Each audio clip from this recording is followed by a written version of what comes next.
అందరికీ నమస్కారం. Welcome to it's TV. ప్రస్తుతం మనతో పాటు ఉన్నారు ప్రముఖ ఆధ్యాత్మికవేత్త, జ్యోతిష్య పండితులు, భారతీ శంకరపీఠం వ్యవస్థాపకులు, బ్రహ్మశ్రీ అన్నవరపు తిరుపతి మూర్తి అవధాని గారు. గురుగారితో మాట్లాడి మరెన్నో విషయాలు తెలుసుకునే ప్రయత్నం చేసేద్దాం. అంతకంటే ముందు ఇటువంటి ఆధ్యాత్మిక పరమైన వీడియోస్ కోసం ఇప్పుడే మన ఛానల్ ని సబ్స్క్రైబ్ చేసుకోండి. నమస్కారం గురుగారు. పరమేశ్వరార్పణం. గురుగారు, మనకి ద్వాదశ రాసులు అయితే ఉంటాయి, 12 రాసులు. సాధారణంగా మనం ఎప్పుడు కూడా రాశి ఫలాల గురించి మాట్లాడుకుంటాం కదా. అలా కాకుండా ఈ రోజు అసలు 12 రాసుల వారికి కూడా ఒక్కొక్క రాశి వారు ఏ దేవత ఆరాధన చేస్తే బాగుంటుంది, ఏ గుడికి వెళ్తే బాగుంటుంది, అంతేకాకుండా ఏ వ్యాపార ఉద్యోగ రంగంలో ప్రవేశిస్తే బాగుంటుందో తెలుసుకుందామా? తప్పకుండా అమ్మ. గురుగారు, మరి ముందుగా మేష రాశి వారు ఏ ఉద్యోగం లేదా వ్యాపారం చేస్తే బాగుంటుంది? తప్పకుండా అమ్మ. అశ్విని, భరణి, కృత్తికా పాదం మేషం. మేషం అనేటువంటి దానికి అధిపతి కుజుడండి. ఎప్పుడు కూడా వీరు ఏ వ్యాపారం చెయ్యాలి, ఏ ఉద్యోగం చెయ్యాలి అనేటువంటి విషయం గురించి మనం డిస్కషన్ చేయాలి అంటే మేషరాశి వారు దేని మీద కూడా సమగ్రమైనటువంటి దృష్టి పెట్టి ఉండరు. అంటే కొన్ని రోజులు ఇలా ఉందాం, కొన్ని రోజులు అది చేద్దాం, ఏది అంటే ఏదో ఒక ఉద్యోగం చేశాము లేదంటే ఒక వ్యాపారం చేసాము అనేటువంటి దాని మీద మామూలుగా వాళ్ళకి ఉండదు. రకరకాల ఆలోచనల మీద వెళ్తూ ఉంటారు. ఇది కాకపోతే అది, అది కాకపోతే ఇది. ఎక్కువగా వీళ్ళవన్నీ కూడా ఆలోచనలోనే గడిచిపోతూ ఉంటాయి. ఆచరణ చాలా తక్కువ. ఆలోచన ఇలా చెయ్యాలి, ఇలా చెయ్యాలి, ఇలా చెయ్యాలి అనేటువంటి దాంట్లో సమయం అంతా కూడా గడిచిపోతూ ఉంటుంది. 36, 37 సంవత్సరాలు వస్తే తప్పితే మేషరాశి వారికి స్థిరత్వం అనేటువంటిది మామూలుగా కూడా ఏర్పడదు. ఏది చెయ్యాలి అన్నా, నిలబడాలి అన్నా జీవితానికి 36 లేదా 37 సంవత్సరాలు వచ్చింది అంటే అప్పుడు వాళ్ళ జీవితానికి ఒక స్థిరత్వం, నిలకడ అనేటువంటిది ఏర్పడుతుంది. ఈలోపు 4-5 రకాల ఉద్యోగాలు చేస్తారు, మానేస్తారు, వ్యాపారాలు మొదలు పెడతారు, వదిలేస్తారు. అదృష్టం ఏంటంటే ఒకటి ఏదైనా పోయింది, ఓకే, దానికి మనం ఏం చేస్తాం, పోయింది. ఆ పోయిన దాన్ని పట్టుకొని వెంటాడి వెంటాడి ఏడ్చేటువంటి తత్వాలు లేవు. ఇది పోయింది కాబట్టి దీన్ని ఎట్లా నేను సాధించాలి, ఇది పోయింది కదా, ఓకే, అది కాదు పోయింది. అలా వదిలేయటం వలన వీళ్ళకి ఇంకోటి ఏదో చేయాలనేటువంటి తాపత్రయంతో ఇంకోటి ఏదో ప్రయత్నం చేస్తారు తప్పితే ఈ కృంగిపోవడాలు అనేటువంటి వీళ్ళకి చాలా తక్కువ. బలహీనులైతే కాదు, కానీ వీళ్ళంత బలహీనులు ఎవరు ఉండరు. అదేంటి గురుగారు? ఎదుటి మనిషి మన దగ్గర వచ్చి అబద్ధం చెప్తాడు, నాకేదో ఒంట్లో బాగాలేదు, ఇబ్బంది వచ్చింది, కాస్త డబ్బు కావాలంటారు, మనం ఇస్తాం. ఆ డబ్బు తీసుకుని అవతల వ్యక్తి బారు షాపుకో ఇంకో దానికి తగలబెట్టేస్తాడు.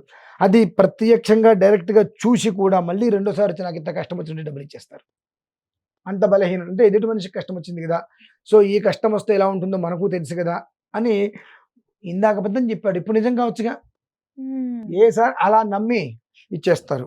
అలాగే పంతం, పట్టుదల. ఈ పట్టుదల విషయానికి వస్తే సాధ్యమైనంత వరకు దేని గురించి వాళ్ళకి కోపం రాదు.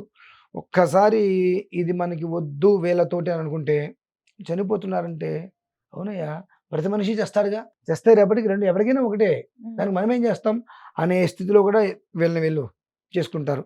36, 37 సంవత్సరాలు వచ్చేంత వరకు వీళ్ళకి స్టెబిలిటీ ఉండదు, స్థిరత్వం ఉండదు.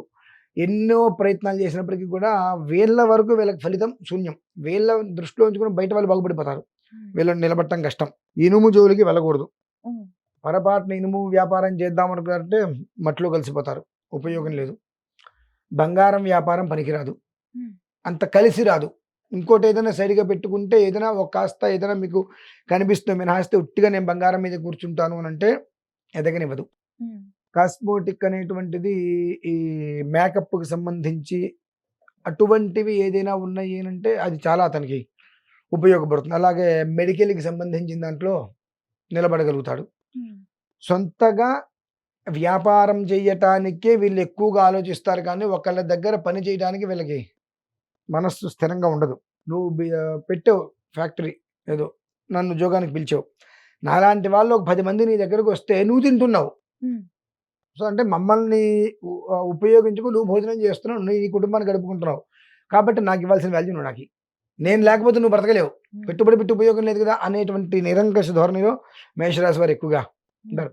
నా వల్లే నువ్వు బాగుపడుతున్నావు అనేటువంటి తత్వం వీళ్ళకి బాగా ఎక్కువ ఉంటుంది.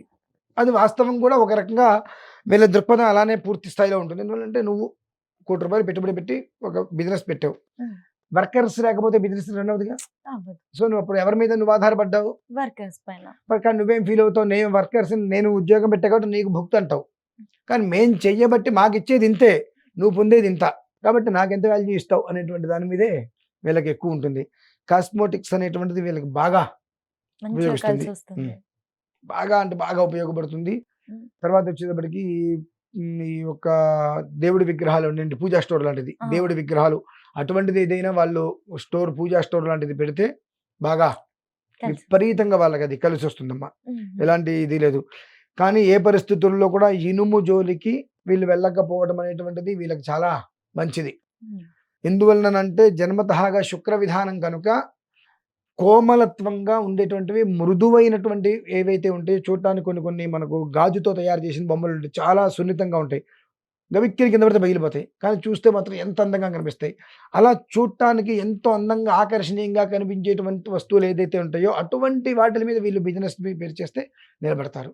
ఉమ్. అంతేగాని ఏది పడితే ఏదో ఒకటి చేస్తాను అని అంటే అది up and down, up and down, up and down, స్థిరంగా మాత్రం వెళ్ళే అవకాశాలు చాలా తక్కువ. కాబట్టి మేషరాశి వారు సాధ్యమైనంత వరకు 36, 37 సంవత్సరాలు వచ్చేంత వరకు కూడా ఉద్యోగాలు మారుతూనే ఉంటారు, వ్యాపారాలు వదిలేసి ఇది కాదు అదైనటువంటి స్థిరం మారుతూనే ఉంటారు. 36, 37 తర్వాత నుంచి అసలు మేమేంటి, మా పరిస్థితి ఏంటి, మా దృక్పథం ఏంటి అనేటువంటి విషయం వాళ్ళకి అర్థమయ్యి అప్పుడు నిలబడతారు. ఒక 10, 11 సంవత్సరాల్లో ఒక 3 తరాలకి సరిపడా బా. సంపాదించేస్తారండి. ఆ ఉమ్. స్థితి అయితే భగవంతుడు వాళ్ళకి బాగా ఇచ్చాడు. కాబట్టి ఇటువంటివి చాలా ఎంతో అందంగా ఉండి ఆకర్షణీయంగా ఉండేటువంటి వస్తువులు, శోభన ద్రవ్యాలు అంటారు. ఈ యొక్క బొట్టు బిళ్ళలు కావచ్చు, మేకప్ ఇవన్నీ ఉమ్. అటువంటివి, అలాగే పానీయం, కూల్ డ్రింక్స్ లాంటివి, ఉమ్. ఇటువంటివి ఏదైనా ఉంటే గాజుకి సంబంధించి గాజు బొమ్మలు ఉంటాయి, ఇటువంటి వాటిలో వాళ్ళకి బాగా కలిసి వస్తుంది. రాణిస్తారండి. వీళ్ళకి 36 సంవత్సరాలు వచ్చేదాకా కూడా స్థిరత్వం ఉండదు అని అన్నారు కదా. అవును. అట్లాంటప్పుడు ఖచ్చితంగా వాళ్ళకి సమస్యలు అయితే ఎదురవుతా ఉంటాయి ఉమ్. మారుతున్నప్పుడల్లా. మరి వీళ్ళు ఎటువంటి దేవత ఆరాధన చేస్తే బాగుంటుంది?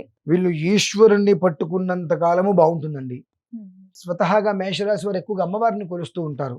ఉమ్. అమ్మవారిని కొలవటం వలన వాళ్ళకి ప్రతిదానికి ఆవేశం తప్పితే ఆలోచన ఉండదు. ఉమ్. ఏదన్నా ఒక మాట అన్నారు, తక్కువని తాటాకు మీద మంటలాగా షార్ట్ టెంపర్ అంటారు. ఉమ్.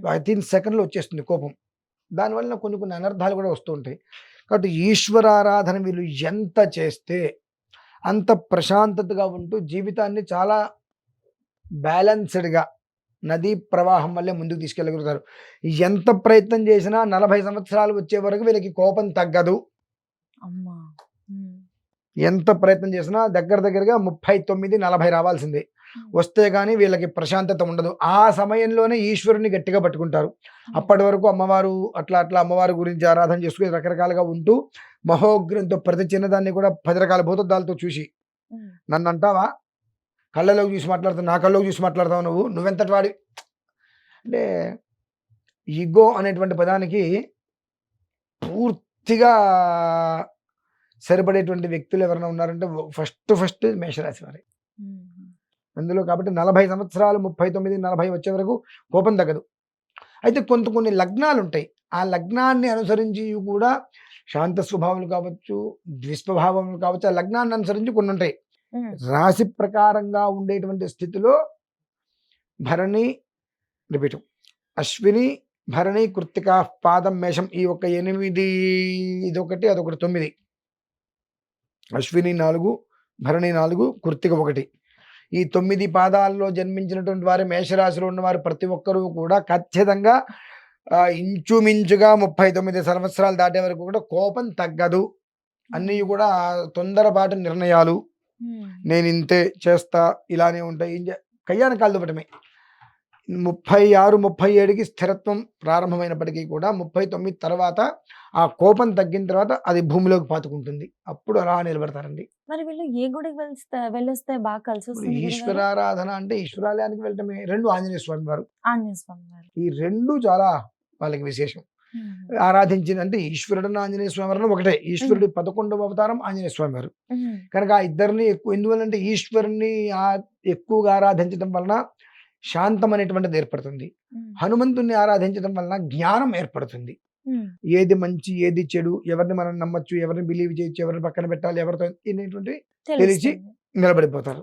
చక్కగా చెప్పారు గురుగారు. మేషరాశి వారు మీరు చెప్పిన జాగ్రత్తల్ని చక్కగా పాటించుకొని, ఆ దేవత ఆరాధన, శివారాధన ఏదైతే చెప్పారో అది కూడా చేసుకుంటూ, ముఖ్యంగా ఇనుము వ్యాపారంలోకి వెళ్ళకుండా మీరు చెప్పిన వ్యాపారం లేదా ఉద్యోగ రంగాల్లో ప్రవేశించడానికి ప్రయత్నిస్తే అంతా బావుంటుంది. ధన్యవాదాలు గురుగారు. పరమేశ్వరార్పణం.